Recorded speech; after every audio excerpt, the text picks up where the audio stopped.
Ya,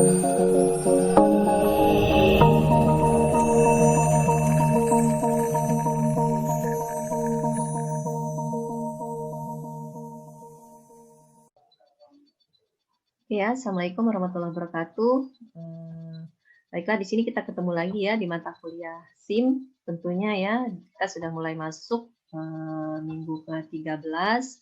Nah, di video kali ini kita masih melanjutkan tentang materi kita sebelumnya ya, tentang penerapan SIM atau sistem informasi manajemen pada perusahaan yang nanti akan dibahas dari hasil diskusi teman-teman ya di kelompoknya. Yang pertama nanti akan membahas tentang penerapan SIM pada PT Telkom, kemudian yang kedua yaitu adalah penerapan SIM pada Carrefour. Nah, nanti silahkan disaksikan ya untuk pembahasan tentang penerapan SIM di PT Telkom dan Carrefour. Baiklah, terima kasih. Assalamualaikum warahmatullahi wabarakatuh.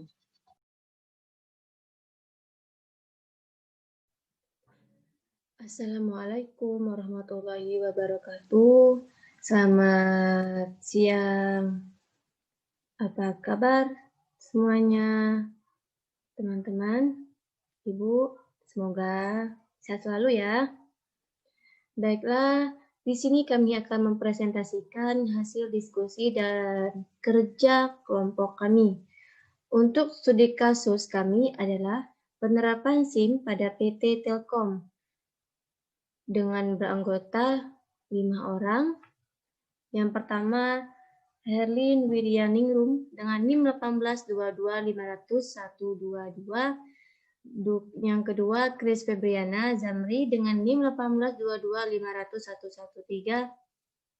Yang ketiga, saya sendiri, Deva Indriani dengan NIM 1822500-162. Yang keempat, Algi dengan NIM 1822500-127. Yang terakhir, Fatan Rohma dengan NIM 1822500-121. Kami dari kelompok SI 5B. Baiklah, selanjutnya saya akan membahas PT Telkom. TBK adalah suatu badan milik negara BUMN yang bergerak dalam bidang jasa telekomunikasi. PT Telkom menyediakan sarana dan jasa layanan telekomunikasi dan informasi kepada masyarakat luas sampai ke pelosok daerah dan seluruh Indonesia. Baiklah, selanjutnya PT Telkom yang sahamnya dimiliki sepenuhnya oleh Telkom pendirian PT Telkom merupakan bagian dari komitmen Telkom untuk terus melakukan pengembangan jaringan broadband untuk menghadirkan akses informasi dan komunikasi tanpa batas bagi seluruh masyarakat Indonesia. Baiklah, yang selanjutnya Telkom berupaya menghadiri koneksi internet berkualitas dan terjangkau untuk meningkatkan kualitas sumber daya manusia sehingga mampu bersaing di level dunia. Kehadiran PT Telkom diharapkan akan mendorong pertumbuhan jaringan akses broadband Indonesia. Selain instalasi jaringan, akses broadband lainnya yang diberikan oleh PT. Telkom World adalah Network Terminal Equipment atau NTE serta jasa pengelolaan operasi dan pemeliharaan O dan M Operation and Maintenance atau jaringan akses broadband. Strategi pengelolaan sumber daya manusia pada PT Telkom Access menekankan pada harmonisasi jumlah dan kompetensi sumber daya manusia searah dengan portofolio bisnis. Saya semakin fokus pada Teams. PT Telkom Access berupaya untuk meningkatkan sinergi dan efisiensi di antara perusahaan di jajaran Telkom Group dan terus menekankan penerapan nilai-nilai perusahaan yang telah ditetapkan. Baiklah, selanjutnya akan dilanjutkan oleh teman saya. Perkenalkan, nama saya Chris Febriana Zamri. Di sini saya akan melanjutkan dari Deva Indriani. Upaya ini diimplementasikan dengan menyusun rencana pengelokasian karyawan untuk beberapa tahun ke depan dan rencana ketenagakerjaan setiap tahun agar dapat memberikan informasi yang lebih akurat untuk mendukung kemajuan usaha perusahaan. PT Telkom Akses berkomitmen memberikan layanan dengan jaminan bahwa pelanggan akan mendapat kualitas layanan terbaik, berupa kemudahan produk dan jaringan berkualitas dengan harga yang kompetitif.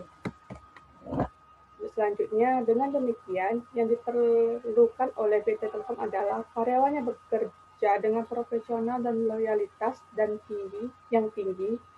Profesional yang loyalitas ini akan berpengaruh pada kinerja karyawan ketika harus berhadapan dengan konsumen pemakai jasa Telkomsel telekomunikasi PT.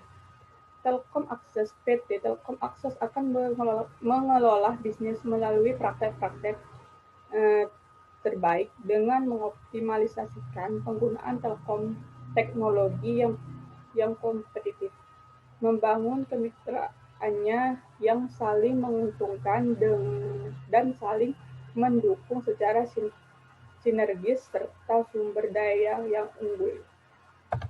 Oke, saya Herminia Ningrum akan melanjutkan presentasi dari Chris. Visi misi PT Telkom Indonesia. Misinya adalah PT Telkom Indonesia menjadi perusahaan yang unggul dalam penyelenggaraan telekomunikasi, informasi, media, and education, dan service di kawasan regional. Yang kedua, misi. PT Telkom Indonesia menyediakan layanan Times yang berkualitas tinggi dengan harga yang kompetitif. Maksud dari harga kompetitif adalah strategi penetapan harga di mana perusahaan menggunakan pesaing atau rata-rata industri sebagai benchmark untuk menetapkan harga. Mereka mungkin akan menetapkan harga yang lebih tinggi di sekitar atau lebih rendah daripada rata-rata untuk menjadi model pengelolaan korporasi terbaik di Indonesia. Selanjutnya, yaitu sistem informasi pemasaran atau marketing informasi sistem. Memberikan informasi yang berhubungan dengan aktivitas pemasaran perusahaan. Subsistem output atau setiap subsistem output memberikan informasi mengenai unsur-unsur penting di dalam bauran pemasaran. Bauran pemasaran atau marketing mix terdiri dari 4 unsur utama yang dikelola oleh manajemen agar dapat memenuhi kebutuhan penggelandangan dengan mendapat keuntungan atau yang biasa disebut dengan 4P, yaitu produk, promotion, price, dan place. Produk adalah memberikan informasi mengenai produk-produk perusahaan seperti apa yang diinginkan klien dari layanan atau produk, bagaimana pelanggan akan menggunakannya, di mana klien akan menggunakannya. Yang kedua, subsistem promosi. Subsistem promosi adalah memberikan informasi mengenai iklan, dana aktivitas penjualan pribadi perusahaan yang biasanya seperti bagaimana Anda bisa mengirim pesan pemasaran ke pembeli potensial Anda, kapan waktu terbaik untuk memproduksi produk Anda, apakah Anda akan menjangkau pemirsa dan pembeli potensial Anda melalui iklan televisi. Yang ketiga, subsistem harga atau yang biasa disebut dengan price, yaitu membantu manajer mengambil keputusan harga. Selain itu masih terdapat subsistem. Selain itu,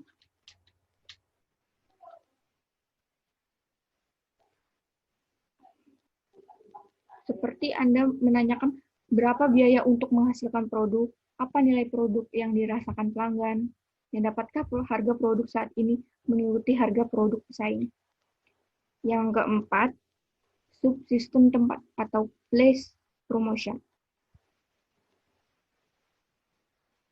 yaitu untuk memposisikan dan mendistribusikan produk tempat yang dapat diakses pembeli. Seperti di mana klien Anda mencari layanan atau produk Anda, toko apa yang bisa dikunjungi oleh calon klien, apakah Anda perlu menghadiri pameran daging, dan sebagainya. Selanjutnya akan dibahas oleh teman saya.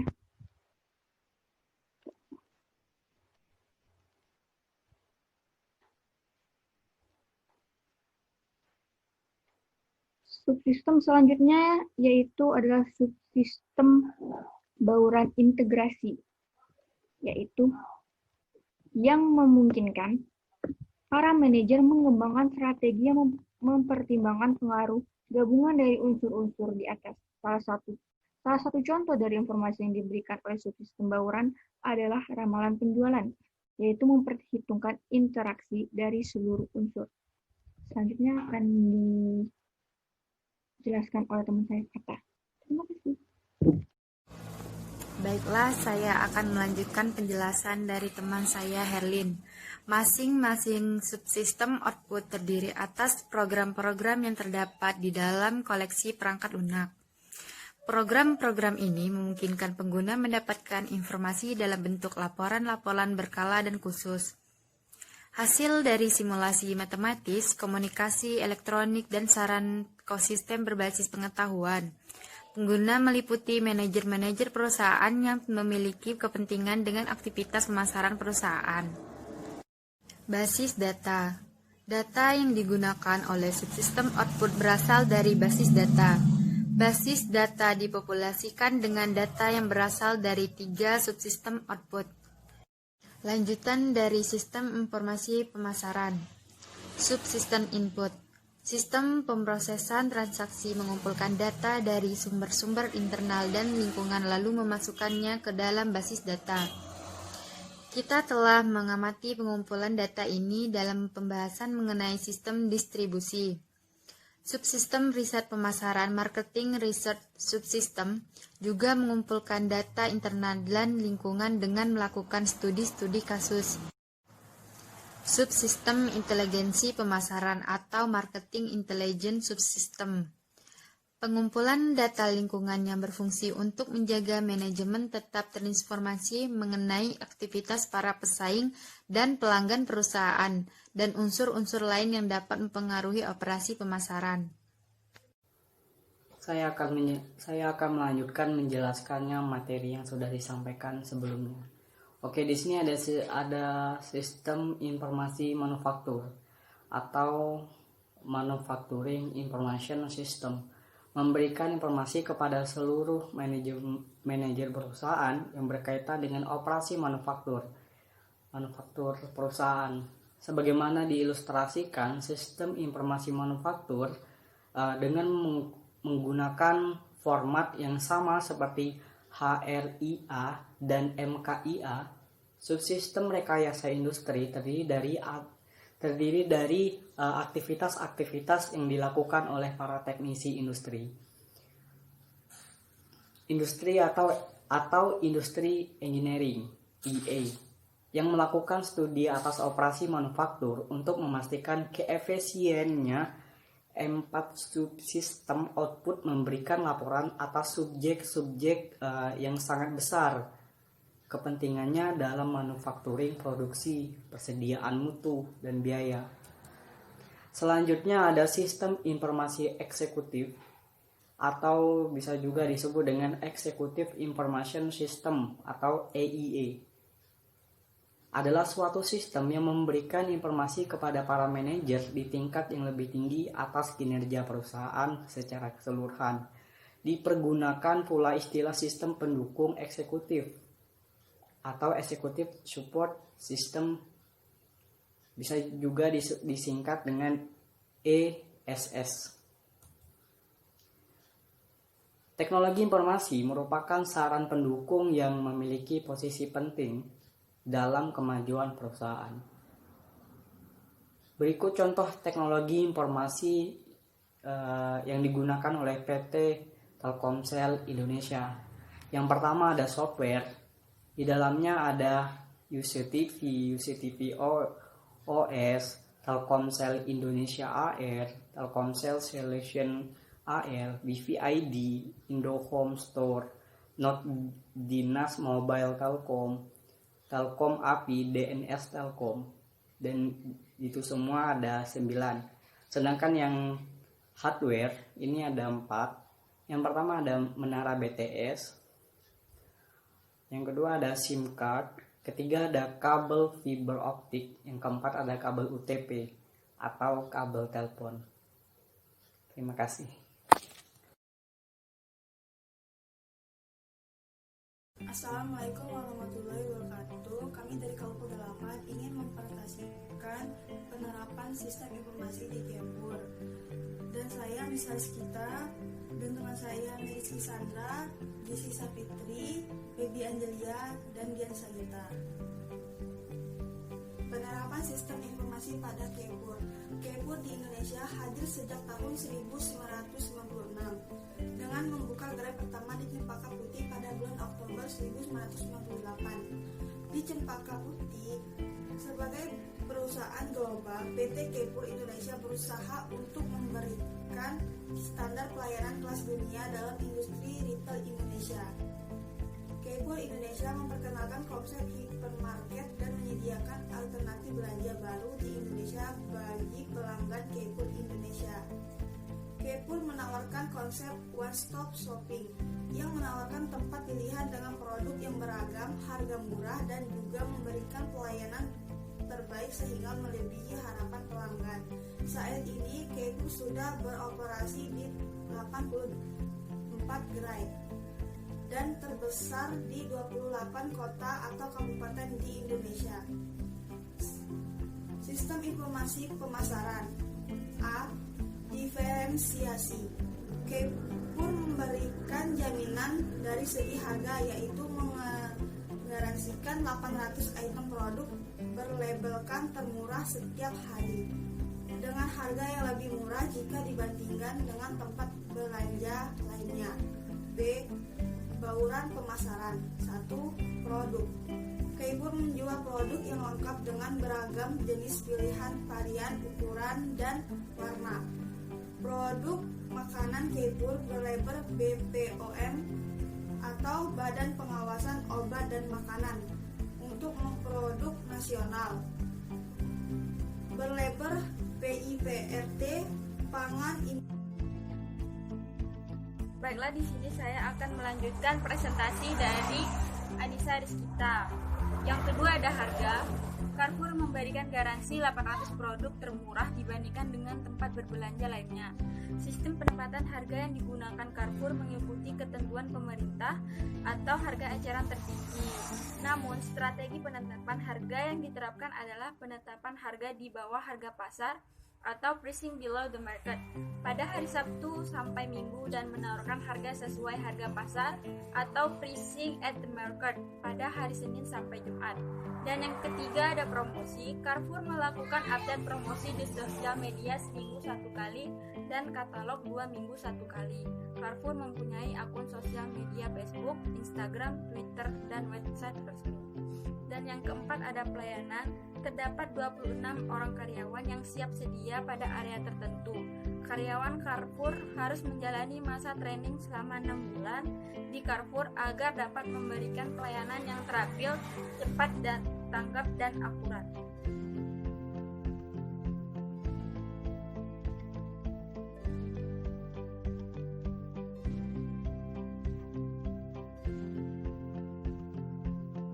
Informasi yang digunakan Carrefour. Operational Support System atau OSS ditujukan untuk memproses data yang dihasilkan dan digunakan dalam operasi bisnis perusahaan. Aplikasi ini terbagi dalam sistem yang berbeda. Sistem yang berhubungan dengan transaksi penjualan dan pengelolaan data master dilakukan oleh aplikasi basis, sedangkan domain yang terkait dengan transaksi keuangan dan transaksi ke pemasok dilakukan oleh aplikasi Orade Finance. Satu basis aplikasi ini dibangun di atas platform AS400 sehingga sangat teruji dari sisi kecepatan proses dan keamanan data yang terdiri dari beberapa modul, yaitu Article Master, Outlet Master, dan Order Entry. Yang kedua, Oracle Finance. Aplikasi ini dibangun di atas platform Oracle Database yang sudah terbukti dan teruji karena banyak digunakan perusahaan multinasional yang bergerak di bidang manufaktur maupun keuangan. Beberapa modul yang ada di dalam aplikasi ini yaitu Vendor Master modul ini digunakan untuk pemeliharaan data master pemasok PT Carrefour. Fixed Asset modul ini digunakan untuk mengelola dan mengontrol semua aset yang dimiliki perusahaan. Yang ketiga, General Large modul ini digunakan untuk mencatat transaksi jurnal dan menghasilkan laporan keuangan seperti neraca dan lain-lain. Baiklah, saya akan melanjutkan presentasi dari Rizky, yaitu Management Support System atau MSS.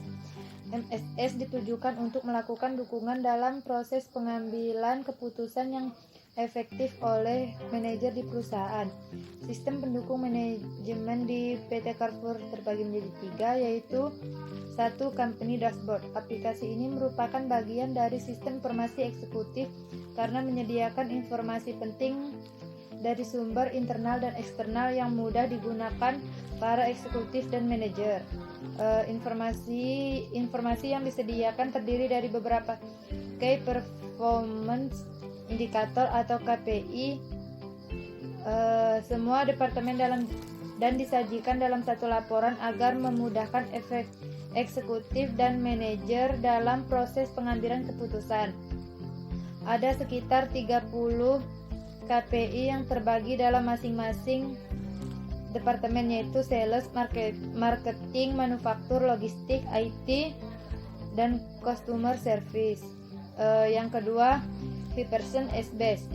Aplikasi ini merupakan bagian dari sistem pengambilan keputusan karena memberikan dukungan, informasi, dan laporan secara langsung kepada manajer dalam proses pengambilan keputusan di perusahaan. Ada sekitar 160 KAP dan 300 laporan yang bisa digunakan manajer dalam melakukan analisis perkiraan penjualan, supply atau demand, ketersediaan stok. Di samping itu, aplikasi ini juga mendukung ad hoc reporting dan membantu tim finansi dalam merencanakan keuangan dan penentuan anggaran atau financial planning and budgeting. Laporan disajikan secara self-service sehingga memudahkan manajer atau analis dalam melakukan pengolahan data tanpa harus melibatkan tim IT. Baiklah, di sini saya akan meneruskan penjelasan dari Dian Sagita. Yang ketiganya SQL Server Reporting Service. Aplikasi ini merupakan bagian dari sistem informasi manajemen karena menyediakan informasi dalam bentuk laporan statis dan tampilan kepada para manajer dan operasional bisnis. Aplikasi ini bersifat laporan data operasional seperti data penjualan masing-masing sales office. Untuk membuat sistem informasi di PT Carrefour, seluruh departemen diharapkan bisa saling bersinergi satu sama lain sehingga memungkinkan antar departemen di perusahaan dapat mengkoordinasikan dan mengintegrasikan proses bisnis yang ada. Sebab itu, dibutuhkan sistem informasi terintegrasi atau Enterprise Information System. Pembahasan berikutnya lebih difokuskan pada pemanfaatan sistem pengambilan keputusan dalam menunjang kegiatan operasional bisnis perusahaan, terutama bagian pemasaran. Baiklah, hanya itu yang dapat kami sampaikan. Terima kasih. Apabila ada kata yang salah, mohon dimaafkan. Di sini kami akan membuka sesi tanya jawab. Yang ingin bertanya, silakan.